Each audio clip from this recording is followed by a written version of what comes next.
नमस्कार, मुहामुही में आपका स्वागत है। इस कार्यक्रम में हर हफ्ते हम ऐसी किसी कद्दावर हस्ती से मुहामुही बात करते हैं जो हमारे देश और राज्य के लोगों की जिंदगी पर किसी न किसी रूप में असर डाल रहे होते हैं। आज हमारे साथ है नीतीश कुमार के बागी राज्यसभा सांसद उपेंद्र कुशवाहा। आप बिहार नवनिर्माण मंच के संयोजक भी हैं। उपेंद्र जी, मुहामुही में आपका स्वागत है। नमस्कार। एक ऐसे नेता की जिसकी पूरे हिंदुस्तान में धूम मची हुई है, जिसके सुशासन की ठंडी छांव तले प्रजा अमन चैन की बांसुरी बजा रही है, उसके खिलाफ आपने बगावत क्यों कर दी? देखिए, सबसे पहले तो मैं थोड़ा ऐतराज व्यक्त करना चाहता हूँ जी। मैं पार्टी का बागी नहीं हूँ जी। सीधे तौर पे पार्टी जिन सिद्धांतों पे चलने का वादा या घोषणा करती है, अगर उस कसौटी पर कसा जाए तो नीतीश कुमार बागी हैं दल के, उपेंद्र कुशवाहा बागी नहीं है। और इसका उदाहरण मैं देके साबित कर सकता हूँ। महिला आरक्षण बिल पे जब बात हो रही थी पार्लियामेंट के अंदर, तो हमारे राष्ट्रीय अध्यक्ष दल के घोषित सिद्धांत के पक्ष में बोल रहे थे, नीतीश कुमार विपरीत बोल रहे थे। तो उस अर्थ में दल के विपरीत काम करने वाला व्यक्ति को ही बागी कहा जाना चाहिए। नीतीश जी ने दल के विपरीत उस समय आचरण किया, इसलिए नीतीश कुमार जी दल के बागी हैं। और एक बार नहीं, अनेक बार ऐसी स्थिति हम लोगों ने देखी है, देश के लोगों ने, बिहार के लोगों ने देखी है कि राष्ट्रीय अध्यक्ष दल की घोषित नीतियों के साथ होते हैं और नीतीश कुमार बागी के रूप में होते हैं। क्या आप ये कहना चाहते हैं कि नीतीश कुमार जो कि असली बागी हैं जेडीयू के, उन्होंने जेडीयू को हाईजैक कर लिया है? निश्चित रूप से आपने ठीक शब्द का इस्तेमाल किया है। नीतीश कुमार जी ने जेडीयू को पूरे तौर पे हाईजैक कर लिया। एक व्यक्ति की बात, एक व्यक्ति की मनमानी, एक व्यक्ति की तानाशाही आज दल के अंदर चल रही है। तो नीतीश कुमार के बंधकों में शरद यादव भी शामिल हैं? शरद यादव जी को मैं बंधक तो नहीं कहना चाहता हूं, लेकिन मजबूर अध्यक्ष जरूर है। मजबूर अध्यक्ष है। राष्ट्रीय अध्यक्ष आज इतना मजबूर हो जाए, और शरद यादव जैसा व्यक्ति, मैं उनका बहुत ही सम्मान करता हूं। एक जाने माने नेता इस देश के आज भी हैं, सामाजिक न्याय के तो बड़े प्रहरी हैं शरद यादव जी। और इतना बड़ा नेता भी एक व्यक्ति के अहंकार के सामने सरेंडर कर जाए, यह तो मेरे जैसे आदमी को उचित नहीं लगता है, लेकिन है यही। तो शरद यादव ने नीतीश कुमार के सामने आत्मसमर्पण कर दिया है। हाँ, इसमें कोई दो राय नहीं है, बिल्कुल मजबूर है, और मजबूर व्यक्ति को तो सरेंडर ही कहा जाता है। आप लोग एक पार्टी में एक प्लेटफॉर्म पर लगातार काम कर रहे हैं। शरद यादव से आपकी अक्सर बातचीत होती होगी, मुलाकातें होती होंगी। क्या शरद यादव ने आपके सामने इस तरह का अपना कोई दर्द बयान किया? क्या उन्होंने बयान किया? कुछ व्यक्तिगत बात होती है जो नैतिकता की दृष्टि से उचित नहीं है कि उसको सार्वजनिक किया जाए। नहीं, नीतीश कुमार की नीतियों से जिस तरह से आप पार्टी के अंदर रहते हुए असहमति जताते रहते हैं, क्या कभी शरद यादव ने आपसे ये कहा कि नीतीश कुमार की कुछ नीतियां मुझे भी रास नहीं आ रही हैं? हमने उदाहरण के लिए आपको बताया पहले जी कि महिला आरक्षण के मामला में शरद यादव जी की राय अलग थी, जो पार्टी की राय थी, नीतीश जी की राय अलग थी। दोनों के बीच असहमति की बात तो वहां सार्वजनिक हो गई। तो शरद यादव नीतीश कुमार से के सामने न सिर्फ आत्मसमर्पण की मुद्रा में है, बल्कि अंदर ही अंदर घुट भी रहे हैं। हाँ, यह भी कहा जाए तो उसमें कोई ऐतराज नहीं है। निश्चित रूप से उतना बड़ा संघर्ष करने वाला व्यक्ति आज इस स्थिति में अपने को पा रहा है, तो घुटन की स्थिति तो है। शरद यादव अंदर अंदर घुट रहे हैं नीतीश कुमार के साथ। निश्चित रूप से। लेकिन उपेंद्र जी, सियासत के कई ज्ञाताओं का ये कहना है कि आपका जो सच है वो एक तरफा है। नीतीश कुमार की नीतियों से नाराजगी एक दिखावा है। सच्चाई ये है कि विधानसभा चुनाव में नीतीश कुमार ने आपके चहेतों को टिकट नहीं दिया, इसलिए आप नाराज हो गए। किसी को टिकट नहीं मिला, इसके चलते मैं नाराज नहीं हुआ। हाँ, इतना जरूर पार्टी पर मेरा ऐतराज था कि जिन लोगों ने संघर्ष के दौर में हमारा विरोध किया, समता पार्टी के दौर से जब से हम लोगों ने संघर्ष की शुरुआत नीतीश जी के नेतृत्व में की थी, उस समय हमारे अभियान का जिन लोगों ने सिर्फ विरोध नहीं किया, बल्कि समता पार्टी के संघर्ष के दिनों के कार्यकर्ताओं को मां बहन तक की गालियां जिन लोगों ने दी, राष्ट्रीय जनता दल की सरकार में जिन लोगों ने दोनों हाथ से बिहार के खजाना को लूटने का काम किया, वैसे लोग पार्टी में लाए जा रहे थे और उन लोगों को टिकट देने की बात की जा रही थी। इसका हमने विरोध किया था। कारण यह था, जहां तक कुछ लोगों को टिकट की मांग रखने का सवाल है, तो अगर मैंने कोई मांग रखी तो लोग जानते हैं कि जो मांग जिनके लिए हमने टिकट की मांग की उसमें कोई मेरी पत्नी शामिल नहीं थी, मेरा कोई भाई भतीजा शामिल नहीं था। मैंने वैसे लोगों के लिए बिहार में टिकट की मांग की थी जो लोग संघर्ष के दिनों के साथी थे, चाहे किसी जात के हों, किसी धर्म के हों, और वैसे लोगों के लिए टिकट की मांग भी अगर दल के अंदर कोई अपराध समझता है तो अपराध समझते रहे, मैं इस अपराध को करूंगा। लेकिन एक चीज तो देखना पड़ेगा ना कि नीतीश कुमार ने जिन लोगों को टिकट दिया वो लोग आमतौर पर जीते, तो मतलब नीतीश कुमार का चयन सही था। हम जानते थे उन दिनों कि पार्टी आज इस स्थिति में है, जिसको भी पार्टी हमारी टिकट देगी वह व्यक्ति विधानसभा में चुनाव जीतकर जाएगा। और इसलिए हमने ज्यादा जोर देकर कहा था कि हमारी पार्टी का जो शुरू का साथी था आज साधारण कार्यकर्ता भी है, उसको आप टिकट दीजिएगा तो चुनाव तो वह भी जीत जाएगा।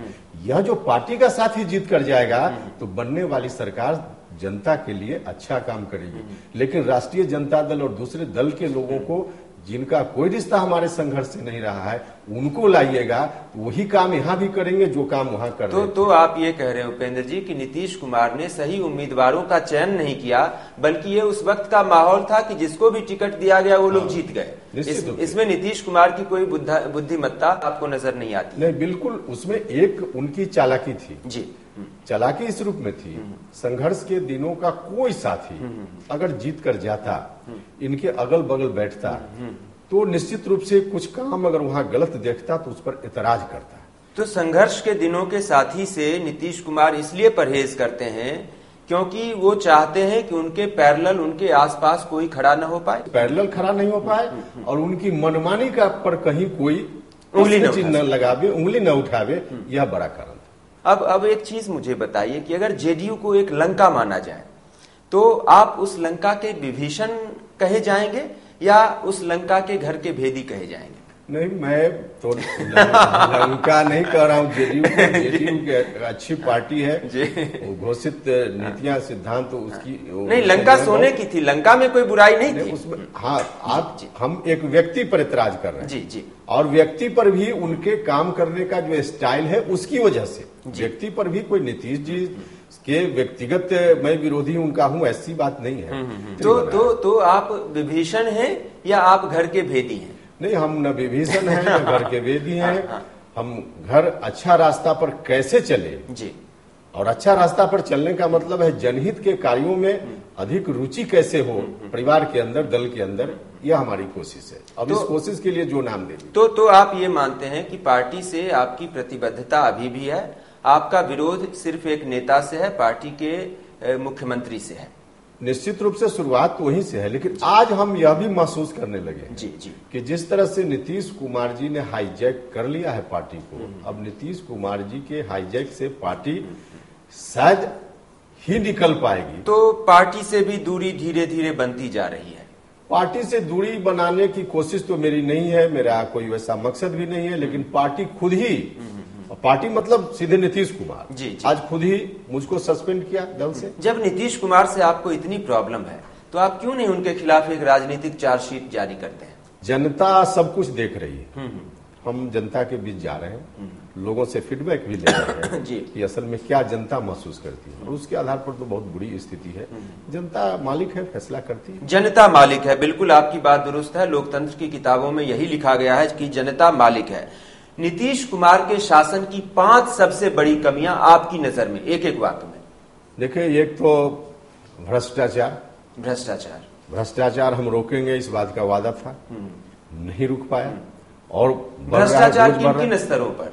भ्रष्टाचार नीचे से लेकर ऊपर तक। ऊपर में कौन कौन लोग शामिल हैं? ऊपर में शामिल कौन नहीं शामिल है? तो आप ही के सवाल को मैं अपना सवाल बना लेता हूं। जेडीयू और बीजेपी की सरकार में क्या किसी एक व्यक्ति का आप ऐसा नाम ले सकते हैं जो भ्रष्टाचार में शामिल नहीं है? हजारों लोग हैं, लेकिन साधारण कार्यकर्ता जो गांव मंत्रियों में कोई मंत्री ऐसा आप बताएंगे जो भ्रष्टाचार में शामिल नहीं है? अब मंत्रियों के बारे में अलग से कोई विश्लेषण अलग अलग मंत्री का तो हमने किया नहीं है कि इस बात का मैं जवाब दूं। तो कितने प्रतिशत मंत्री भ्रष्टाचार में शामिल है इस सरकार? सीधे तौर पर यह कहना मुश्किल है, हम आरोप नहीं लगा सकते कि 100% सब मंत्री चोर है, बेईमान है। 50% मंत्री भ्रष्ट है?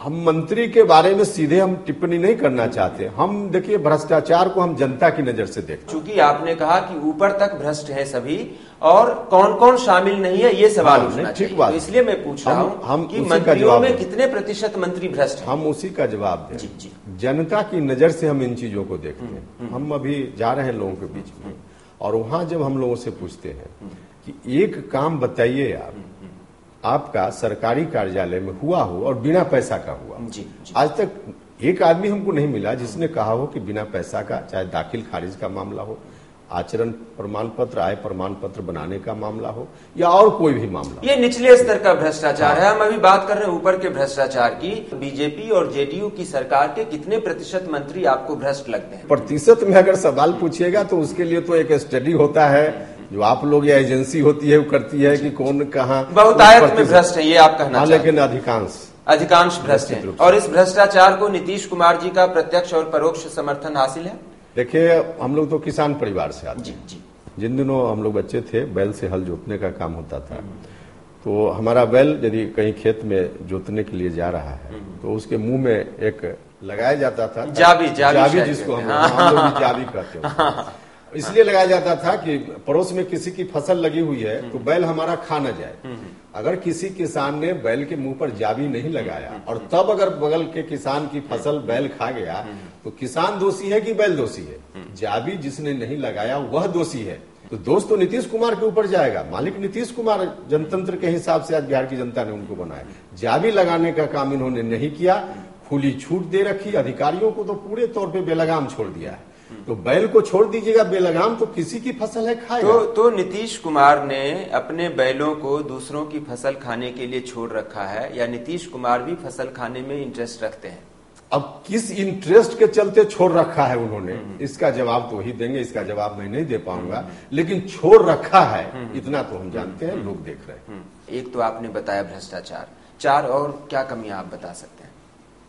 एक जो आज सामाजिक राजनीतिक कार्यकर्ता है जी, या फिर जनता के बीच का ही कोई समूह जो कहीं अन्याय का खिलाफ करना चाहता जी, आज उसकी हैसियत समाप्त कर दी गई। तो ये एक किस्म की तानाशाही कही जाएगी। हाँ, बिल्कुल एक तानाशाही, डिक्टेटरशिप, बिल्कुल डिक्टेटरशिप है। और चलिए, एक भ्रष्टाचार, दूसरा डिक्टेटरशिप, तीसरी कमी क्या है? तीसरी शिक्षा को बर्बाद, आज पूरे बिहार के एजुकेशन को बर्बाद कर दिया। ठीक है, चौथी चीज है आज अस्पतालों के बारे में। अस्पतालों की हालत बहुत की जा रही है, लेकिन उसकी स्थिति आज अच्छी नहीं। ये तो कह रहे हैं कि अस्पतालों में मरीजों की कतार लगने लगी है। बीमार लोग ज्यादा पड़ेंगे तो रोगियों की संख्या तो होगी, लेकिन उसका इलाज कितना हो पा रहा है, असल यह सवाल है। जी। दूसरी चीज बिजली के बारे में, जिससे जुड़ा हुआ किसानों का मामला है, सिंचाई का मामला है। किसान की तो एक समस्या का हल निकालने में नीतीश जी की कोई रुचि नहीं है, इसलिए सफल और असफल होने की बात। जबकि वादा था कि हम किसानों के लिए करेंगे और कह भी रहे हैं कि कृषि रोड मैप इत्यादि की बात कर रहे हैं, लेकिन हो नहीं रहा है। ठीक है उपेंद्र जी, ठीक है। तो नीतीश कुमार के शासन में अगर इतनी सारी कमियां हैं, तो क्या आप लोगों ने कभी ये सोचा है कि नीतीश कुमार का विकल्प क्या है? कौन सी पार्टी, कौन सा नेता उनका विकल्प बन सकते हैं? देखिए, कोई नेता विकल्प नहीं बनता है, कोई पार्टी भी विकल्प खुद से नहीं बनती है, जनता विकल्प बनाती है। हमारा जो इतिहास है डेमोक्रेसी का, जनता ने बहुत ही मैच्योरिटी का परिचय समय समय पर दिया है। जनता विकल्प निकाल लेगी। नहीं, कैसे निकाल लेगी? कौन है नीतीश कुमार के समक्ष, कौन खड़ा है जिसमें से जनता किसी एक को चुन लेगी? क्या लालू प्रसाद यादव दोबारा से विकल्प हो सकते हैं नीतीश कुमार के? जनता निकाल लेगी, फिर हम वही इस सवाल का जवाब दें। नहीं, जनता को कई बार जनता सब कुछ जानती भी है और कई बार जनता को बताना भी पड़ता है। तो जनता के सामने विकल्प कौन है? लालू यादव है, रामविलास पासवान है, या उपेंद्र कुशवाहा है? हम दावा हमने कभी नहीं किया है। हम अपने को नेता के रूप में मानते नहीं है जी। हम दावा कभी हमने किया भी नहीं है, ना आज कर रहे हैं। हमारा है कि जनहित के कार्यों में जो रुचि दिखाने वाला व्यक्ति हो, ईमानदारी से, सिर्फ भाषण और नारा के माध्यम से, ईमानदारी से, वैसा कोई भी व्यक्ति। तो उपेंद्र जी, इसीलिए तो हम ये सवाल आपसे बार बार पूछ रहे हैं ना। 10.5 करोड़ की आबादी वाले बिहार में एक व्यक्ति का नाम आप ऐसा नहीं ले सकते हैं जो जनहित के कार्यों में रुचि दिखाता हो और जो नीतीश कुमार का विकल्प बन सकता हो आपकी नजर में? हम यह नहीं कह रहे हैं कि लोग नहीं, हाँ, लेकिन समय पर जनता बताएगी कि किसको जनता पसंद करती है। क्या बीजेपी जेडीयू का विकल्प हो सकती है? देखिए, किसी दल पर मेरी कोई टिप्पणी अभी नहीं है। और मैं समझता हूं कि हिंदुस्तान के संविधान में 5 वर्षों के उपरांत चुनाव की जो व्यवस्था की गई है, वहां तक इंतजार करना चाहिए इस सवाल का जवाब जानने के लिए। सुशील कुमार मोदी, नीतीश कुमार, सब लोगों के साथ आप रहे हैं, क्या लगता है आपको सुशील कुमार मोदी मुख्यमंत्री बनने की महत्वाकांक्षा नहीं रखते हैं? वो आजीवन उप मुख्यमंत्री बने रहना चाहते हैं बिहार का? महत्वाकांक्षा तो राजनीति में या हर क्षेत्र में जो लोग होते हैं, जहां जो लोग होते हैं, उनकी होती ही है। अब व्यक्तिगत रूप से उनके मन में क्या है, जितना आप उनको समझ पाए हैं, जान पाए, अगर क्या वो आजीवन उप मुख्यमंत्री बने? आजीवन मुख्यमंत्री बनना रहे, चाहेंगे कि हम बन के रहे। मुख्यमंत्री बनने की ख्वाहिश उनके अंदर भी होगी, होनी भी चाहिए, उसमें क्या दिक्कत है? किसी के अंदर होगी तो अगर उनके भीतर ये ख्वाहिश है जैसा आप बता रहे हैं, तो क्या लगता है आपको कि सुशील कुमार मोदी एक दिन नीतीश कुमार को झटक सकते हैं, या पहले जो है बिल्कुल लक्ष्मण की तरह जो है उनको भारत का प्रधानमंत्री बनवाएंगे और फिर उनके मार्गदर्शन में बिहार का मुख्यमंत्री बनेंगे? क्या करेंगे वो? अब देखिए, इतनी संभावनाओं की बात एक साथ नहीं की जा सकती है। प्रधानमंत्री कौन बनेगा, प्रधानमंत्री वाले मामला में भी मैं थोड़ा आपको बताऊं कि जैसा कि अडवाणी जी ने भी कहा है कि कांग्रेस और बीजेपी से अलग कोई बन सकता व्यक्ति होगा, एनडीए में भी कोई गैर बीजेपी का होगा। तो लोगों का ये मानना है कि उनका इशारा हो सकता है नीतीश कुमार की तरफ। गलत है। जनता दल यूनाइटेड से ही अगर किसी व्यक्ति को प्रधानमंत्री बनना होगा तो राष्ट्रीय अध्यक्ष शरद यादव जी को प्रधानमंत्री बनना चाहिए। शरद यादव जी उसके बिल्कुल उपयुक्त हैं और राष्ट्रीय अध्यक्ष हैं, उनकी पहचान देश भर में है। तो शरद यादव जी जो अपनी पार्टी में ही मजबूर हैं, आत्मसमर्पण किए हुए हैं, देखिए अभी तो मनमोहन सिंह से भी कमजोर प्रधानमंत्री हो जाएंगे? बिल्कुल नहीं जी। कौन व्यक्ति किस समय कितना मजबूत, आज परिस्थिति के चलते मजबूर है।